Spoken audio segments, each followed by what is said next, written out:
Et bonjour tout le monde.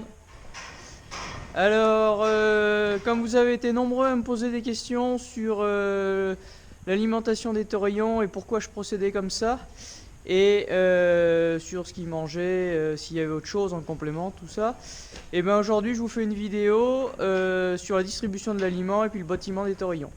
Allez, c'est parti.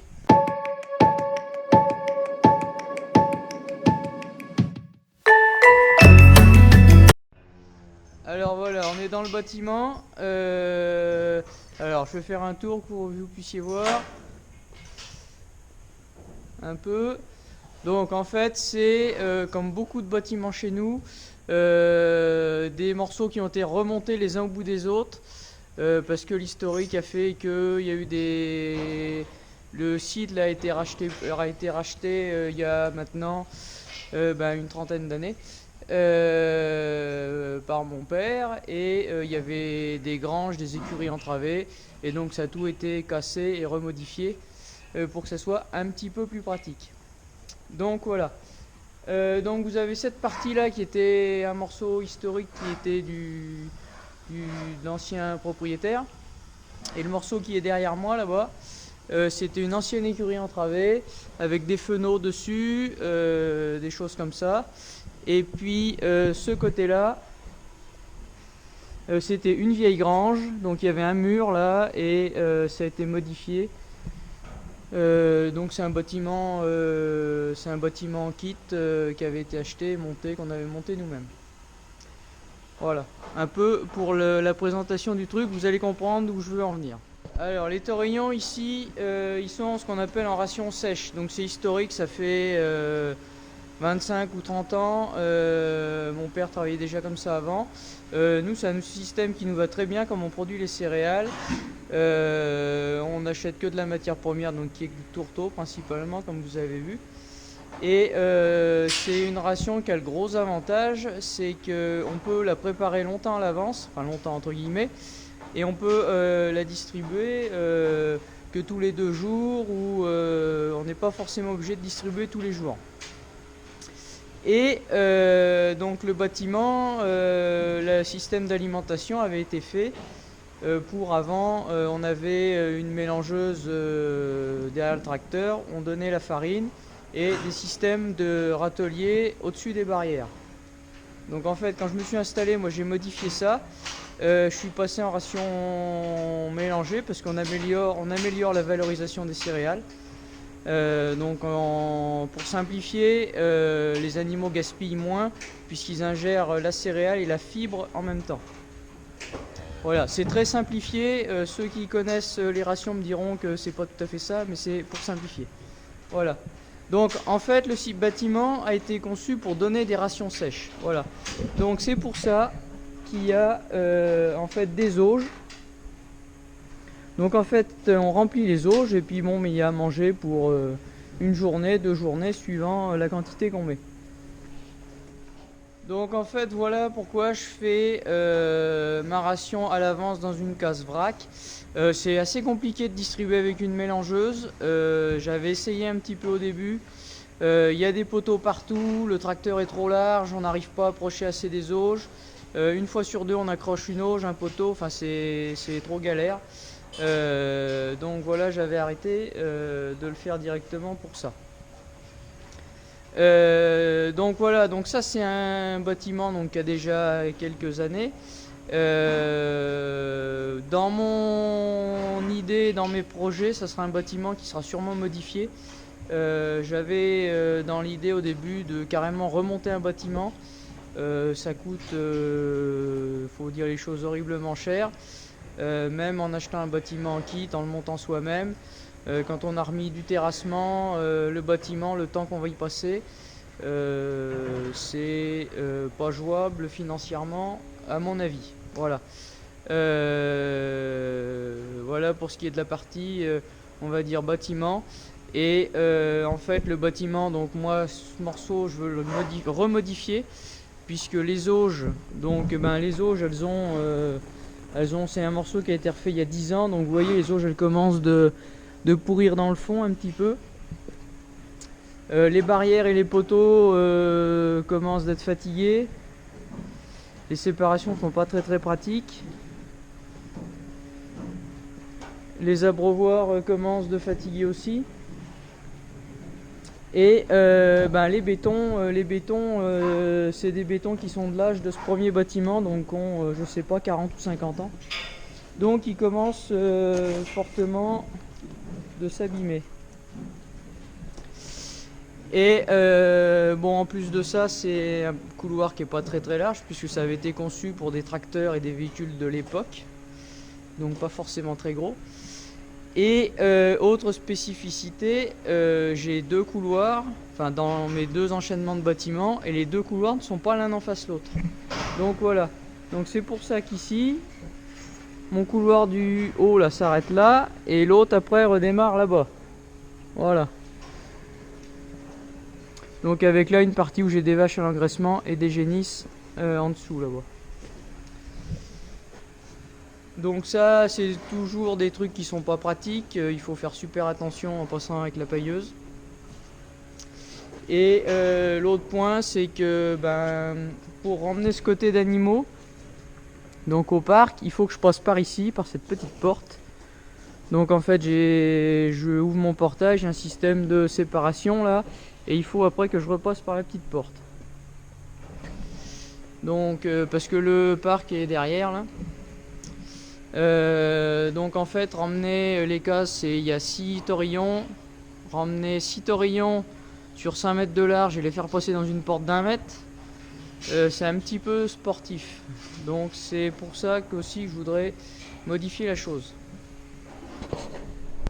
Alors pour répondre à une question qui m'a pas mal été posée, donc les torillons ne mangent que ce que vous avez vu, j'ai préparé à la mélangeuse. C'est-à-dire paille, céréales, tourteaux de colza, minéraux et vinasse. Le jour où j'ai fait la vidéo, ils étaient à peu près, ça leur faisait manger à quelque chose près 9 kg de matière sèche, enfin 9 kg brut, mais on est quasi au poids de matière sèche puisque c'est que des aliments secs à 85-90% de matière sèche. Donc on peut considérer qu'ils sont quasiment à ce poids-là de matière sèche. Donc il y a eu un petit peu de temps entre la vidéo que vous allez voir et la vidéo où je fabrique l'aliment pour les torillons. Donc là aujourd'hui ils sont à entre 10 et 12 kilos. Donc il faisait, que je dise pas de bêtises, j'ai un trou début décembre. Donc j'avais fait une pesée, il pesait entre, les plus légers faisaient un petit 400 kg, les plus lourds faisaient entre 550 et 600 kg. Donc forcément c'est une moyenne, donc il y en a qui mangent bien entre 10 et 15 kg, et il y en a qui mangent beaucoup moins. Parce que beaucoup me disaient que ça faisait pas beaucoup, qu'ils trouvaient pas énorme la quantité mangée. On est aussi sur des rations avec beaucoup de céréales. Donc des rations avec ce qu'on appelle le phénomène de substitution, donc qui va faire baisser la capacité d'ingestion. Voilà, la principale, c'est celle-ci qui est revenue le plus souvent, donc pas d'ensilage, pas de foin, rien d'autre que ce que vous avez vu. Voilà, donc j'ai fait à peu près le tour, c'est pour vous situer un peu le truc, le pourquoi du comment je fais comme ça. Donc maintenant on va aller distribuer à manger, puisque les auges sont vides. Donc ces petites bêtes, elles ont faim. Alors le godet, donc vous avez vu, j'ai le godet qui est là-bas, le godet Emily pour les mélanger les céréales.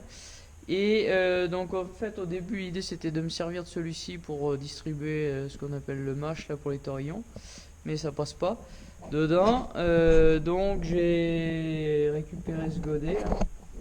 Donc c'est un Emily pareil, c'est un vieux godet décileur à maïs où il avait un rotor dessus que j'ai enlevé parce que j'en ai pas besoin. Donc voilà, avec une simple vis au fond. L'inconvénient c'est qu'il a pas de trappe, il y a juste ce bout de tapis là, et bon ça a tendance à mettre un petit peu de marchandises partout. Il faudrait que je fasse une trappe hydraulique, faudrait que je trouve un système pour faire une trappe hydraulique. Voilà, c'est dans les projets ateliers que je ferai un jour, si j'ai le temps. Voilà pour le godet, il y en a qui m'avaient posé la question aussi. Donc voilà.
Donc voilà, en termes de temps de travail, il me faut à peu près 1 h 30, allez 2 heures pour préparer l'aliment. Ça, on va dire en moyenne tous les 10 jours. Ouais, c'est ça, quelque chose près tous les 10 jours. Après, par jour, il me faut pour donner à manger, il me faut 10 minutes. Quelque chose près, entre 10 et 15 minutes. Donc en temps de travail, c'est vraiment pas grand chose. Après, c'est de la surveillance, mais en faisant le pansage, on regarde, et puis je repasse des fois dans la journée ou le soir quand c'est un peu plus calme. Voilà, donc un autre inconvénient, c'est que comme vous avez vu, hein, c'est pas large, ça en tombe un peu par terre, donc faut ramasser. Mais bon.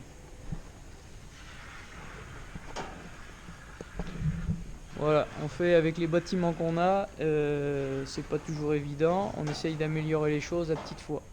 Donc voilà, c'est la fin de cette vidéo. Comme d'habitude, vous pouvez me laisser un commentaire. Je pense que je vais faire comme ça maintenant. Si j'ai vraiment la même question qui revient souvent, je vous ferai une vidéo directement. Ça m'évite de répondre à tout le monde et de répéter 10 fois la même chose. Donc si vous avez posé une question et que vous n'êtes pas abonné, abonnez-vous. Comme ça, vous aurez peut-être la réponse à votre question dans la vidéo de la semaine d'après. Et puis, moi je vous dis à la semaine prochaine pour une nouvelle vidéo. Allez, salut!